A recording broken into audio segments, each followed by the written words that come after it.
नमस्कार दोस्तों। हमने लास्ट वीडियो में ये देखा था कि कंपोनेंट क्या होता है और उस कंपोनेंट का रोल रिएक्ट में क्या होता है। और हम ये भी समझे थे कि कंपोनेंट टू टाइप्स के होते हैं।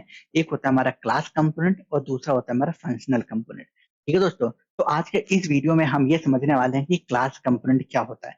बट उससे पहले मैं फिर से आपको ये बता देना चाहता हूँ कि जो हमारा कंपोनेंट होता है वो फंडामेंटल यूनिट होता है किसी भी रिएक्ट एप्लीकेशन का।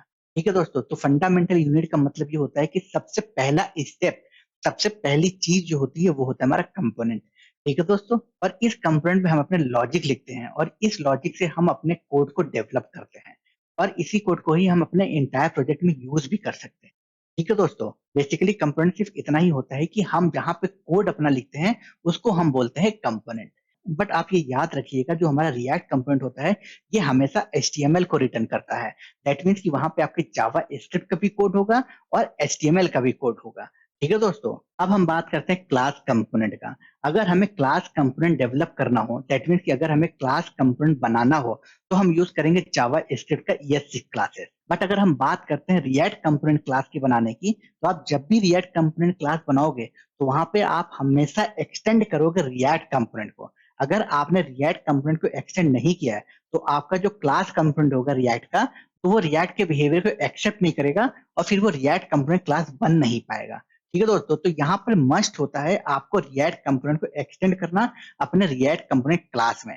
ठीक है दोस्तों, उसके बाद इस रिएक्ट कंपोनेंट का एक और पार्ट होता है रेंडर। तो अगर आपने इस रिएक्ट कंपोनेंट को रेंडरिंग नहीं किया हुआ है तो जो होगा आपका रिएक्ट कंपोनेंट कोई भी वैल्यू रिटर्न नहीं करेगा। ठीक है दोस्तों, दैट मीन्स जो हमारा रिएक्ट कंपोनेंट होता है वो रेंडर मेथड को एक्सेप्ट करता है और इस रेंडर मेथड के अंदर ही हम अपने रिएक्ट के एलिमेंट को रिटर्न करते हैं। ठीक है दोस्तों, दैट मीन्स यहाँ पे जो रेंडर मेथड है वो बहुत ज्यादा इंपॉर्टेंट होता है रिएक्ट कंपोनेंट के लिए। ठीक है दोस्तों, तो चलिए मैं सबसे पहले अपने कोड पर चलता हूँ और वहां आपको समझाता हूँ कि रेंडर क्या होता है और हम कैसे रेंडर मेथड के अंदर हम अपने एलिमेंट्स को रिटर्न कराते हैं इन रिएक्ट। ठीक है दोस्तों, आई होप दोस्तों आपको मेरी स्क्रीन दिखाई दे रही होगी। आप यहाँ पे देख रहे होगे कि यहाँ पे मैंने अभी यूज कर रखा हुआ है फंक्शनल कंपोनेंट को। ठीक है, तो मैं क्या करता हूँ, इस चीज को यहाँ से डिलीट कर देता हूँ। राइट, क्योंकि यहाँ पे मुझे क्रिएट करना है क्लास कंपोनेंट को। ठीक है, तो मैं इस स्क्रीन को थोड़ा सा जूम कर लेता हूँ। ये देखिए। ओके, अब मैं यहाँ पर सबसे पहले इंपोर्ट करूंगा रिएक्ट को। ठीक है, मैंने यहाँ पे इंपोर्ट किया रिएक्ट टू द रिएक्ट। अब मैं यहाँ पर सबसे पहले आपको जावा स्क्रिप्ट ES6 की क्लास दिखाऊंगा कि हम जावा स्क्रिप्ट में क्लास कैसे क्रिएट करते थे। राइट, तो आपको पता है कि जावा स्क्रिप्ट हमें कीवर्ड प्रोवाइड करता है क्लास की। ठीक है, तो हमने यहाँ पे यूज किया क्लास और उसके बाद हम यहाँ पे लिखते हैं क्लास नेम, तो हमने यहाँ पे लिख दिया क्लास नेम। और मैंने आपको बताया था कि जब भी आप क्लास नेम लिखो तो उसका जो पहला वर्ड होता है वो कैपिटल होता है। ठीक है, तो यहाँ पे आपने ले लिया कैपिटल। उसके बाद मैं यहाँ पे लगाता हूँ करली ब्रेसेस, तो ये हमारा जो क्लास होता है ये क्रिएट हो जाता है।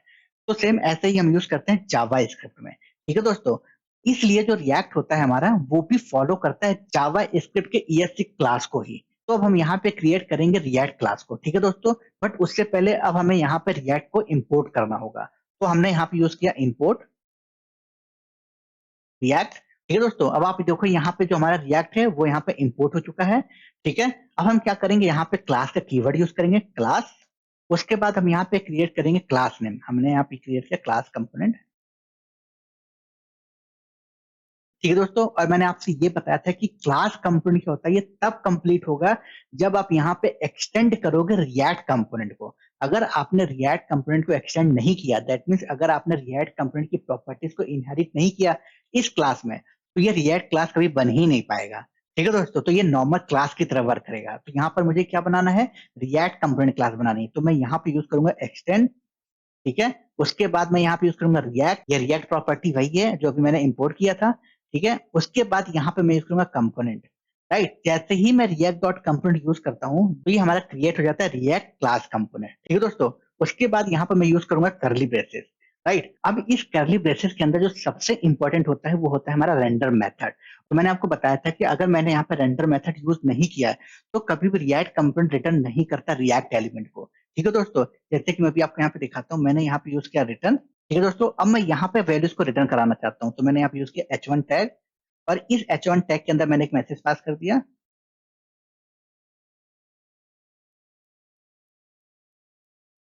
और यहाँ पे मैंने H1 टैग को क्लोज कर लिया। ठीक है दोस्तों, तो आप देख रहे होगे यहाँ पे एक एरर रिटर्न कर रहा है, और ये एरर क्या आ रहा है कि जो हमारा एक्सपेक्टेड बिहेवियर है वो ये एक्सेप्ट नहीं कर रहा। क्यों नहीं एक्सेप्ट कर रहा? क्योंकि हम यहाँ पे रेंडर मेथड मिस कर दिए हैं। ये जो रेंडर मेथड होता है, इसको मैं आने वाली वीडियोस में अच्छे से समझाऊंगा कि इस रेंडर मेथड का क्या यूज होता है रिएक्ट क्लास कंपोनेंट में। ठीक है दोस्तों, इन सब से रिलेटेड बहुत सी वीडियोस आएंगी, तो आप बहुत ही ध्यान से समझिएगा रिएक्ट को, क्योंकि जो मैं पढ़ा रहा हूँ ये बहुत ही बेसिक से पढ़ा रहा हूँ, बहुत ही डिटेल में आपको बताने की कोशिश कर रहा हूँ। हो सकता है मेरे से कुछ मिस हो जाए, तो आप मुझे कमेंट बॉक्स में कमेंट भी कर सकते हो और मुझे सजेस्ट भी कर सकते हो कि मुझे इसमें क्या और चेंजेस लाने चाहिए। ठीक है दोस्तों, तो चलिए अब हम बात करते हैं रेंडर की। अभी आप यहाँ पे देख रहे हो कि विदाउट रेंडर जो होता है हमारा रिटर्न कभी नहीं होता रिएक्ट कंपोनेंट क्लास। ठीक है, तो मैं सबसे पहले इसको यहाँ से कट करूंगा और मैं यहाँ पे यूज करूंगा रेंडर मेथड। राइट, रेंडर, और उसके बाद यहाँ पे यूज करूंगा राउंड ब्रेसेस और फिर करली ब्रेसेस। अब इस रेंडर मेथड के अंदर मैं अपनी वैल्यूज को रिटर्न कराऊंगा। मैंने यहाँ पे यूज किया रिटर्न। ठीक है दोस्तों, तो आप यहाँ पे ये देख रहे हो कि मैंने आपसे कहा था कि जो मेरा रिएक्ट क्लास कंपोनेंट होता है वो हमेशा HTML को ही रिटर्न करता है। तो आप देखो यहाँ पे मैंने HTML को रिटर्न कराया है। आई होप आप ये अच्छे से समझ गए होंगे कि जो रेंडर मेथड होता है इसका कितना ज्यादा इंपॉर्टेंट होता है हमारे रिएक्ट क्लास कंपोनेंट में। ठीक है दोस्तों, अब हम यहाँ पे जो अपनी क्लास को है इसको एक्सपोर्ट कर देंगे। हमने यहाँ पे उसके एक्सपोर्ट वॉल्ट, जैसे ही सेव करेंगे ये सक्सेसफुली कंपाइल्ड हो जाएगा और ब्राउजर पे हेलो वर्ड वहां पे प्रिंट कर देगा। ठीक है दोस्तों, तो मैं आपको ब्राउजर पे चलकर दिखाता हूँ कि वहां पे हेलो वर्ड प्रिंट कर चुका है। राइट, ये रहा मेरा ब्राउजर और आप यहाँ पे देख रहे हो कि यहाँ पे हेलो वर्ड प्रिंट कर चुका है। ठीक है दोस्तों, आई होप आप ये समझ गए होंगे कि रिएक्ट क्लास कंपोनेंट कैसे बनता है। मैं फिर से आपको समझा देता हूँ, जो हमारा रिएक्ट क्लास कंपोनेंट होता है वो क्लास कीवर्ड से क्रिएट होता है। राइट, और इसका सेकंड पॉइंट ये होता है हमें इस क्लास में रिएक्ट कंपोनेंट को एक्सटेंड करना पड़ता है। अगर आप रिएक्ट कंपोनेंट को एक्सटेंड नहीं करोगे तो आपका रिएक्ट क्लास कंपोनेंट नहीं बनता। ठीक है दोस्तों, उसके बाद आपको यहाँ पे रेंडर मेथड यूज करना होता है और इस रेंडर मेथड के अंदर ही आप रिटर्न करते हो। तो ये रहा बिहेवियर एक क्लास कंपोनेंट का। बट मैं आपको एक और वेज बताता हूँ जिसके थ्रू हम अपने क्लास कंपोनेंट को क्रिएट कर सकते हैं। ठीक है, तो मैं क्या करता हूँ, इस क्लास को यहाँ पे कमेंट कर देता हूँ और इसके नीचे मैं एक और क्लास को क्रिएट करता हूँ।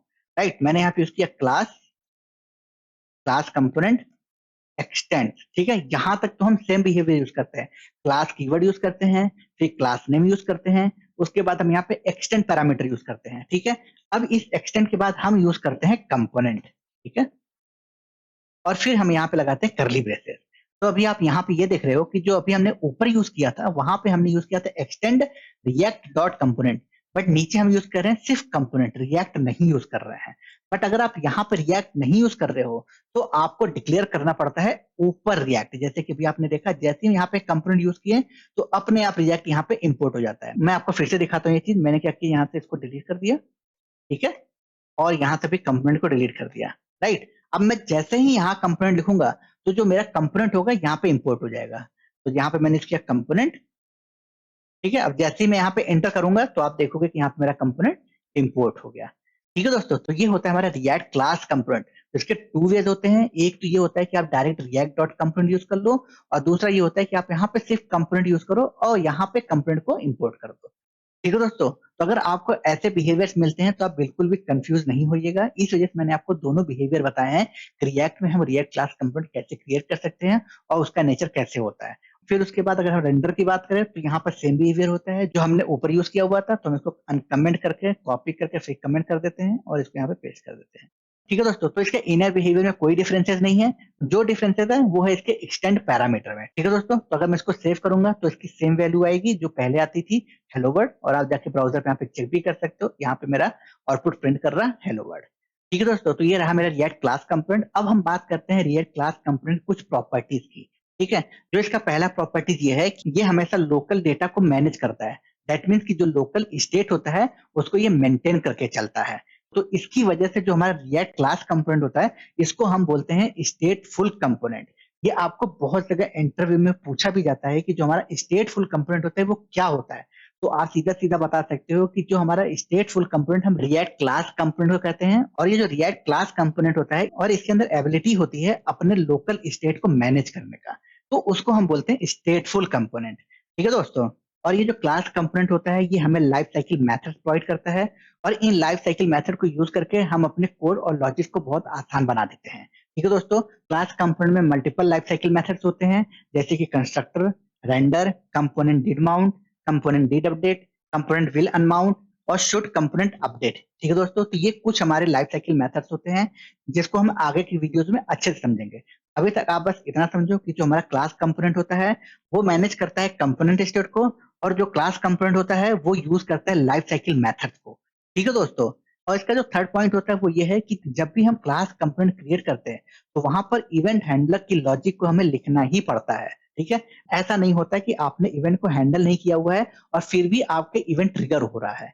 दैट मीन्स कि क्लास कंपोनेंट में अगर आप इवेंट को हैंडल कर रहे हो तो आपको वहां पे लॉजिक लिखना पड़ेगा इवेंट हैंडलर के लिए। ठीक है दोस्तों, आई होप इस वीडियो में आप अच्छे से समझ गए होंगे कि क्लास कंपोनेंट क्या होता है, और अगर हमें रिएक्ट में क्लास कंपोनेंट क्रिएट करना हो तो हम कैसे क्रिएट कर सकते हैं, और इसमें जो रेंडर मेथड होता है वो कितना इंपॉर्टेंट है। ठीक है दोस्तों, तो ऐसे कुछ और प्रॉपर्टीज हैं जो हम आने वाली वीडियोस में डिस्कस करेंगे, जैसे कि कंस्ट्रक्टर हो गया, सुपर हो गया, स्टेट हो गया, प्रॉप्स हो गए, रेंडर हो गए और लाइफ साइकिल मेथड्स हो गए। ठीक है दोस्तों, तो इन सब चीजों को हम वन बाय वन आगे की वीडियोस में डिस्कस करेंगे।